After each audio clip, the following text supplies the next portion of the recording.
إذا أردت أن تكلم الله فصلي، وإذا أردت أن الله يكلمك فاقرأ كتابه. خصوصا في السجود يحدث شيء في القلب ما أقدر أوصفه إلا اللي يجربه. كيف أنا أمارس الصلاة ممارسة حقيقية وإني أتضرع لله سبحانه وتعالى وأكون قريب منه؟ شوف، أنا دائما أحاول أجيب أمثلة في حياتنا.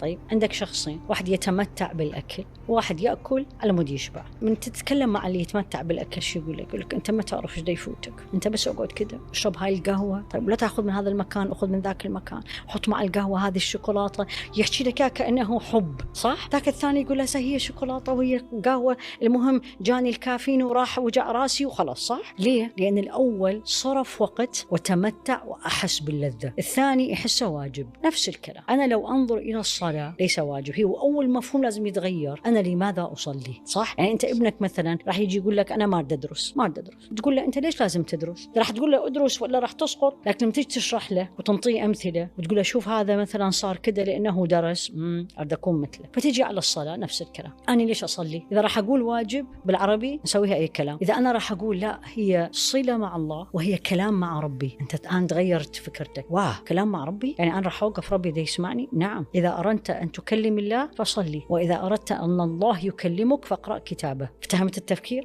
هاي اثنين. طيب أنا أوكي راح صلات وقلنا الله أكبر وأنا هي الصلاة، بس أنا ما حسيت. ليه؟ رقم واحد، ماذا أنت خارج الصلاة؟ يعني أنت قبل ما تروح تصلي أنت إيش كنت تسوي؟ كيف أخشع في صلاتي؟ من أجمل الأجوبة كان واحد من شيوخي اللي درسني جزاه الله خير، كان عنده كلمة: أنت في داخل الصلاة ما أنت خارج الصلاة، ويتغير فقط الهيئة. أنت طول الوقت مشغول بالدنيا، أنت كل قراراتك المهمة راح تسويها في الصلاة. أنت مركز على الله، تدخل في الصلاة راح تركز أكثر. فنرجع مرة أخرى، هي صلة وهي كلام مع الله. طيب هذا جميل بس أنا ما أشعره، إذا أبدي أشتغل أشياء عملية. يعني أولا طول، يعني شنو طول في القراءة؟ ما أعرفها من القرآن، ممتاز، عيدها، عيد السورة، نعرف قل هو الله أحد ثلث القرآن، ظل عيدها واستشعر إيش يعني قل هو الله أحد. نروح في الركوع، طيب 3 مرات سبحان ربي العظيم، لا سويها 10. في السجود ما عندي شيء أدعي من الله، ما عندي، كله أعطاني إياه وأعطاني كده رسالة ستدخلين الفردوس الأعلى. في السجود هذه فرصتي، كل ما تطول خصوصا في السجود يحدث شيء في القلب ما أقدر أوصفه إلا اللي يجربه، لأنه هو أقرب ما يكون العبد إلى ربه وهو ساجد، سبحان الله تحسها. فإذا نظل نسوي، طبعا يمكن ما تحسها أول ركعة يجوز، ما تحسها ثاني ركعة، بس إذا راح يكون هذا الغالب، ما أقدر أقول كل مرة، بس أحط عندي من الأولويات. أنا أشتغل على صلاتي ما تجي بسهولة، أنت نفسك والشيطان والدنيا والملهيات، هذا كله لازم أشتغل عليه. بس مدى أقول لك إحنا مو أولوية، أقول لك الحمد لله صليت، إحنا كش نقول الحمد لله، يعني بالضبط كفيت الواجب، بس كفيت الواجب مع ربي. فهو